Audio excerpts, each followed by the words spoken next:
Welcome back. Today you're in luck. We're talking about my absolute favorite art style, pop art. No, not Pop-Tart. Yes, there we go. Recall what I said about assemblage art, about how the public was eager to find artwork that they could relate to? After seeing the non-representational art of abstract expressionists, people were hungry for artwork which reflected their lives.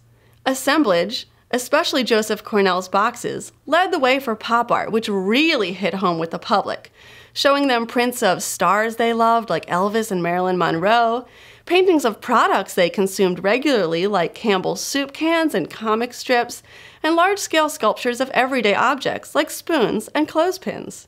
Obsessed with American-style consumerism, a group of artists in London were fascinated with product design, advertising, and the mass media, so they wanted to create art which reflected this popular appeal. While they might have coined the term pop, it would be American artists who become the big names in pop art history. Names like Andy Warhol, Roy Lichtenstein, Robert Indiana, Klaus Oldenburg, and James Rosenquist. These artists explored popular culture and brought objects to attention through repetition, isolation, and enlargement. Put one painting of a soup can on the wall and people walk right by. Use 200 soup cans and it immediately commands attention. Create a scale replica of a clothespin and no one notices. Make that clothespin 45 feet tall and isolate it in the middle of a city and whoa, check that out. Get it now? Good.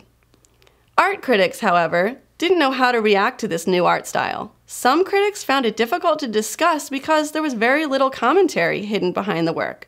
The soup can didn't stand for anything. It carried no political message. Andy Warhol just liked soup. Some even linked it to Dada or non-art. However, like most art styles, its popularity grew and soon galleries throughout the US and Europe wanted to display pop-related work. Many people refer to Andy Warhol as the father of pop art because his work focused on icons of consumer culture and he tailored his art-making process to echo the industrial process. For example, Coca-Cola was the top-selling soft drink at the time, so he created works with the classic green Coke bottle in multiples. His reasoning was that, rich or poor, everyone has access to Coke. There isn't a better Coke. Absolutely everyone can relate to it. He called his art studio the factory and screen-printed artwork with quick repetition, just like the process in which his Coke bottles or soup cans were created in their own factories.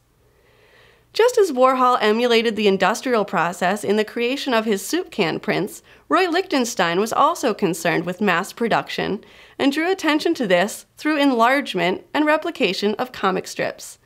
He used the Ben-Day dot printing technique found in newspaper production, where bodies of color were made up of closely spaced dots, giving the strip an even tone and hue when held at a comfortable reading distance. He replicated individual images from comic strips, focusing on romantic scenes, which were popular at the time. Klaus Oldenburg used a different method to comment on consumer culture and everyday objects. Instead of producing items in multiples, he enlarged them and removed them from their natural habitats, so to speak. In doing so, he creates whimsical, monumental sculptures of objects that normally wouldn't get a second glance, like a button, cue ball, clothespin, or hamburger.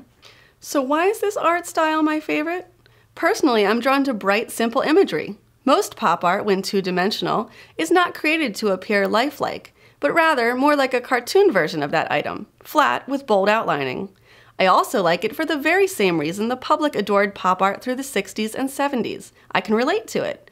Just like Andy Warhol ate soup every day for lunch, I often eat a banana for breakfast, so when I see his screen print of a banana, it reminds me of something that is very familiar to me.